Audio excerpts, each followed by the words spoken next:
மன்னர் MS விஸ்வநாதனின் உடலுக்கு திரை உலகத்தினர், அரசியல் பிரமுகர்கள் என பல்வேறு தரப்பினர் அஞ்சலி செலுத்தி வருகின்றனர்.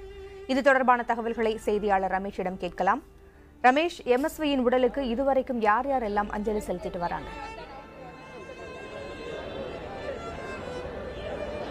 பூங்கொழி, நாம் MSVயின் உடல் இருக்கும் அந்த வீட்டிற்கு அருகே தான் இருக்கிறோம். காலையிலிருந்து பல்வேறு அரசியல் கட்சி தலைவர்களும், கலை உலகை சார்ந்தவர்களும், பல்வேறு தரப்பினர், பொதுமக்களும் இங்கு வந்து அஞ்சலி செலுத்தி வருகிறார்கள். சற்று முன் கூட அந்த பின்னணி பாடகர்களான ஜானகி, சுசீலா போன்றவர்களெல்லாம் வந்து அஞ்சலி செலுத்தினார்கள். அது மட்டுமில்லாமல் நடிகர் பிரபு தன்னுடைய குடும்பத்தோடு வந்து தற்போது அஞ்சலி செலுத்திவிட்டு பத்திரிகையாளர்களை சந்தித்து விட்டு சென்றார். அது மட்டுமில்லாமல் பாரதிய ஜனதா கட்சியுடைய மாநில தலைவர் தமிழிசை சவுந்தரராஜன் மற்றும் துணைத் தலைவர் வானதி ஸ்ரீனிவாசன் ஆகியோரும் வந்து அஞ்சலி செலுத்தினார்கள். அவர்கள் பேட்டியளிக்கும் பொழுது இசை உலகிற்கு ஒரு மிகப்பெரிய ஒரு வரமாக இருந்த MSV அவர்கள் மறைந்தது மிகப்பெரிய வருத்தம் அளித்ததாக தெரிவித்தார்கள். அது மட்டுமல்லாமல் அரசியல் கட்சி பிரமுகர்கள், தற்போதுதான் RM வீரப்பன் வந்துவிட்டு சென்றார். இன்னும் சற்று நேரத்தில் திமுக தலைவர் கருணாநிதி மற்றும் பொருளாளர் ஸ்டாலின் வர இருப்பதாக தகவல்கள் தெரிவிக்கின்றன. இதே போன்று இந்த இடத்தில் வந்து கிட்டத்தட்ட நூற்றுக்கணக்கான பொதுமக்கள் கூடியிருக்கிறார்கள். பல்வேறு ஊடகங்கள் சார்ந்தவர்களும் இங்கே கூடியிருக்கிறார்கள். தொடர்ந்து பல்வேறு துறையை சார்ந்தவர்கள், குறிப்பாக அவரிடம் பணியாற்றியவர்கள் என உட்பட இசைத்துறையை சார்ந்தவர்கள், தற்போது இயக்குனர் சரண் வந்து அஞ்சலி செலுத்திவிட்டு சென்றார். இதுபோன்று பல்வேறு திரையுலகை சார்ந்தவர்களும் அரசியல் கட்சி பிரபர்களும் அஞ்சலி செலுத்தி வண்ணம் இருக்கிறார்கள். இங்கு இருக்கக்கூடிய இந்த சாந்தோம் நெடுஞ்சாலை என்பது மிகப்பெரிய ஒரு போக்குவரத்து நெரிசல் மிகுந்த பகுதியே.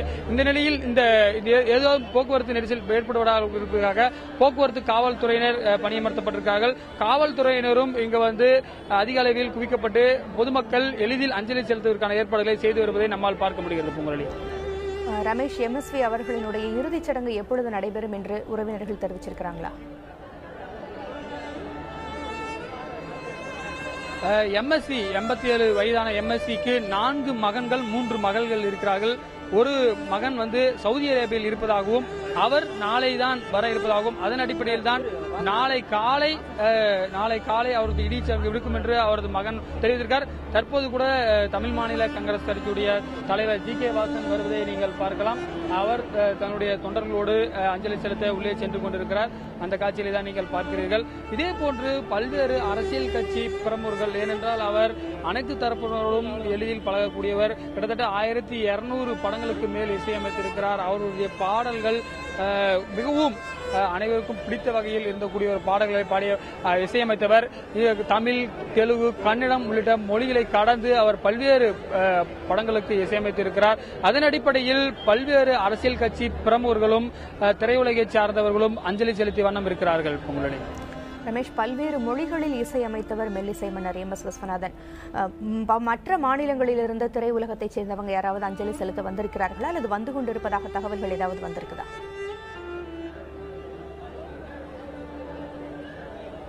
தற்போதுதான் அதிகாலையில் அவர் மரணம் அடைந்திருப்பதாக அதன் தகவல் இன்னும் சற்று கர்நாடகா, ஆந்திரா, கேரளா உள்ளிட்ட மாநிலங்களை சேர்ந்த திரையுலகர்களும் வர இருப்பதாக இங்கு இருக்கக்கூடிய மக்கள் தொடர்பு அலுவலர்கள் தெரிவிக்கிறார்கள். ஏனென்றால் அவர் மொழிகளை கடந்து பல்வேறு ஆயிரக்கணக்கான பாடல்களுக்கு இசையமைத்திருக்கிறார். அவர் ஏற்கனவே அவர் ராமமூர்த்தி என்று சொல்லக்கூடிய அவருடன் சேர்ந்து கிட்டத்தட்ட 700 படங்களுக்கு இசையமைத்திருக்கிறார். கேரளாவில் பிறந்தாலும் அவர் முழுக்க தமிழகத்திலே வசித்து தமிழ் பாடலுக்கு அதிக அளவில் இசையமைத்திருக்கிறார். இந்த நிலையில்தான் பல்வேறு, நீங்கள் கேட்டது போல பிற மாநிலங்களைச் சேர்ந்த கலைத்துறையினரும் வர இருப்பதாக இங்கு இருக்கக்கூடிய மக்கள் தொடர்பு அலுவலர்கள் நமக்கு தெரிவிக்கிறார்கள்.